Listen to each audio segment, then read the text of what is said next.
ये Punjab higher education commission के अंदर सीट्स अनाउंस हुई हैं। ये बहुत अच्छी सीट्स हैं क्योंकि इनका जो हाई सैलरी पैकेज है ये 1,25,000 से स्टार्ट होती हैं और करीबन 5 लाख तक जाती हैं।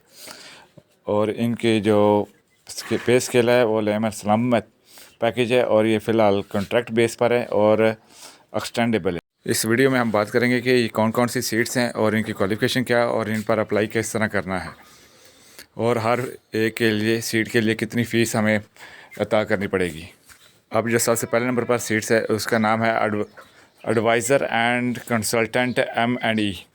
इसकी जो एज लिमिट है हमारे पास वो 65 ईयर और इसकी जो सैलरी है वो 5 लाख है और ये एक ही पोस्ट है। दूसरे नंबर पर जो सीट है वो एडवाइज़र कंसल्टेंट एकेडमिक्स की है। इसकी भी सैलरी 5 लाख है और एक ही सीट है। तीसरे नंबर पर जो सीट है advisor consultant think tank of higher education की है। ये एक ही सीट है और इसकी जो सैलरी है वो भी 5 लाख है। चौथे नंबर पर जो सीट है वो एडवाइज़र कंसल्टेंट की है। इसकी जो एज लिमिट है वो 65 साल है और 5 लाख सैलरी, एक ही सीट है इसकी भी। और पाँचवें नंबर पर जो सैलरी सीट है वो director general finance and planning की है। इसकी जो सैलरी है वो 3,50,000 है और एज लिमिट जो 60 साल थी। चौथे नंबर पर डायरेक्टर जनरल की है इंस्पेक्शन एंड एवोल्यूशंस की। इसकी भी सैलरी 3.5 लाख है और एक ही सीट है। और सातवें नंबर पर जो सीट है वो director general HRD and innovations है। इसकी जो सीट है वो भी एक ही है। आठवें नंबर पर है डायरेक्टर जनरल क्वालिटी एश्योरेंस। इसकी भी एक ही सीट है। उसके बाद नौवें नंबर पर जो सीट है डायरेक्टर है बजट एंड फ्रांस का। इसकी जो एज लिमिट है वो 50 ईयर और 2,50,000 इसकी सैलरी है, एक ही सीट है इसके लिए भी। उसके बाद 10 नंबर पर है डायरेक्टर ट्रेनिंग एंड लिंकेज के लिए। इसकी जो एज लिमिट है वो 50 साल है और सैलरी जो है 2,50,000 है, एक ही सीट है इसकी भी। इसके बाद 11वें नंबर पर जो सीट है वो डायरेक्टर की है जो करिकुलम और एकेडमिक्स का है। इसकी जो सैलरी है वो भी 2,50,000 है और एज लिमिट 50 ईयर्स है, एक ही सीट है। 12वें नंबर पर जो सीट है वो डिप्टी डायरेक्टर की है। इसकी जो सैलरी है वो 1,75,000 है। उसके बाद जो 13 नंबर पर जो सीट है वो है deputy director research and development की। इसकी जो सैलरी है वो 1,50,000, एक ही सीट है। उसके बाद 14 नंबर पर सीट है डिप्टी डायरेक्टर जो है वो एडमिन या VHR की है। इसकी भी एक सीट है। 15वें नंबर पर जो सीट है वो assistant director innovation and communications की है। इसकी एज लिमिट 40 साल है और 1,25,000 सैलरी है, एक ही इसकी सीट है। उसके बाद असिस्टेंट डायरेक्टर की है करिकुलम की, ये भी एक सीट है। 17वां नंबर पर जो सीट है वो असिस्टेंट डायरेक्टर की है हमारे पास, वो भी उसकी भी एज लिमिट 40 है और सीट एक ही है। अब 18 नंबर पर जो है वो रिसर्च असिस्टेंट है जिसकी 9 सीट्स हैं और उसके बाद पर्सनल असिस्टेंट की है जो 2 सीट्स हैं। ये थे हमारे पास सीट्स। अब इनकी जो क्वालिफ़िकेशन है उसकी बात करते हैं और इनकी क्वालिफ़िकेशन के लिए हमें ये punjab.hec.gov.pk वेबसाइट पर जाना पड़ेगा, वहाँ से जाके देखना पड़ेगा और ये ऑनलाइन अप्लाई होगा। ऑनलाइन अप्लाई करने के लिए हमें job.punjab.hec.gov.pk पर जाना पड़ेगा और इसकी जो अप्लाई करने की लास्ट डेट है वो 5 मई 2026 है। ये सारा ऑनलाइन अप्लाई होना है। दूसरा इसका कोई हार्ड कॉपी अप्लाई नहीं होना। अब हम इसकी क्वालिफ़िकेशन चेक करते हैं कि वो कितनी है। इसके लिए हमें इस वेबसाइट पर जाना पड़ेगा HEC की। अब यहाँ से देखें, नीचे स्क्रॉल करेंगे तो इधर साइड पर जॉब्स लिखा हुआ आएगा। ये नीचे यहाँ पर देखें ये लिखा हुआ है, इस न्यू भी लिखा हुआ है। इस पर क्लिक करेंगे तो इसका ये पेज ओपन होगा जहाँ पर ये इनकी फ़ीस भी लिखी हुई है कि कितनी एप्लीकेशन के लिए, कौन सी एप्लीकेशन के लिए कितनी फ़ीस देनी है और लास्ट डेट कितनी है। और इसके नीचे हमारे पास इसकी क्वालिफ़िकेशन लिखी होगी। अब यहाँ देखें कि हमारे पास जो सीरियल नंबर 1 से 11 तक रहे उनके लिए जो हमने फ़ीस पे करानी है वो 2,000 रुपये है। उसके बाद जो सीरियल नंबर 12 से 14 है उनके लिए 1,500 है। सीरियल नंबर 15 से 19 के लिए 1,000 रुपये फ़ीस जमा करानी है। अब ये फ़ीस कैसे जमा करानी है, ये पंजाब बैंक के ज़रिए होगी। ये पर उनका उन्होंने काउंटर नंबर दिया हुआ है और इसके साथ ब्रांच नंबर भी दिया हुआ है नीचे। ये डिजिटल मेथड से भी हो जाएगी। बगैर ये तो हमारे पास लिखे हुए हैं। अब इसके बगैर यानी कि जब फीस सबमिट ना कराएंगे तो ये रिजेक्ट हो जाएगी एप्लीकेशन। अब हम देखते हैं कि इनकी क्वालिफ़िकेशन, पहली जो एडवाइज़र कंसल्टेंट की सीट है उनकी जो क्वालिफ़िकेशन है वो पीएचडी उन्होंने कहा हुआ है। पीएचडी के साथ साथ 15 साल जो है वो किसी यूनिवर्सिटी का किसी भी डिसिप्लिन के अंदर एक्सपीरियंस भी होना चाहिए, और उस फील्ड रेलिवेंट उन्होंने कहा हुआ है कि 20 साल का एक्सपीरियंस होना चाहिए। इसके अलावा उसके बाद अब अप्लाई करना हो तो ये नीचे भी यहाँ भी लिखा हुआ है कि अप्लाई, तो यहाँ पर हम क्लिक करके अप्लाई कर सकते हैं।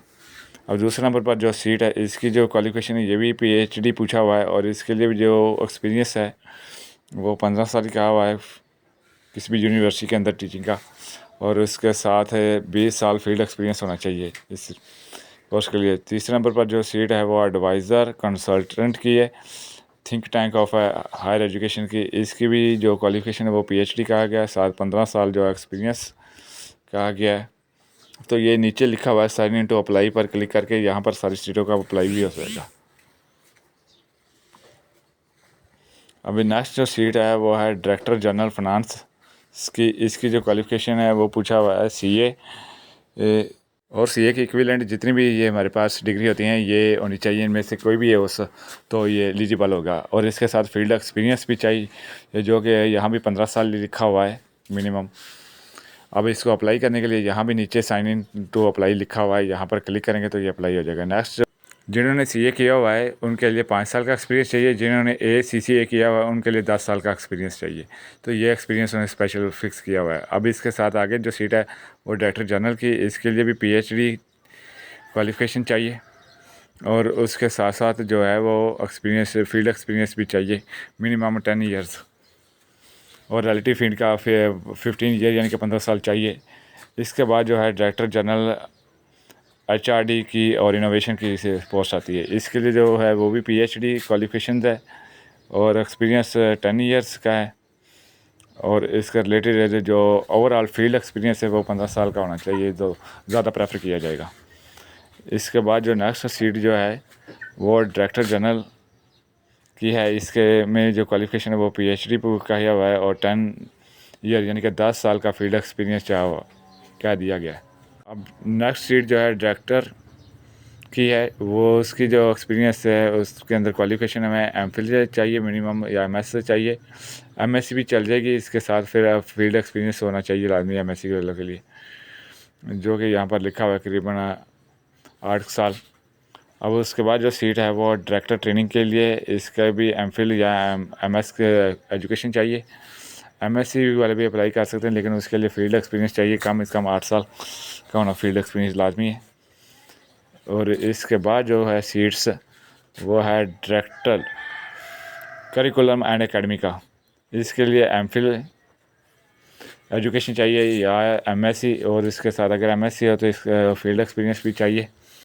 नेक्स्ट जो सीट है वो डिप्टी डायरेक्टर इंटरनल ऑडिट की है। इसकी जो क्वालिफ़िकेशन है वो हमारे पास एमफिल या एमएससी चाहिए, और इसके लिए जो एक्सपीरियंस है वो भी हमारे पास थोड़ा 7 साल का होना चाहिए। अब इसके जो एज लिमिट लिखी है वो 50 ईयर लिखी हुई है। और उसके बाद जो नेक्स्ट सीट है वो है डिप्टी डायरेक्टर की रिसर्च के लिए। इसके लिए जो क्वालिफ़िकेशन है वो एमफिल और एमएससी चाहिए, और फील्ड एक्सपीरियंस भी 7 साल का चाहिए।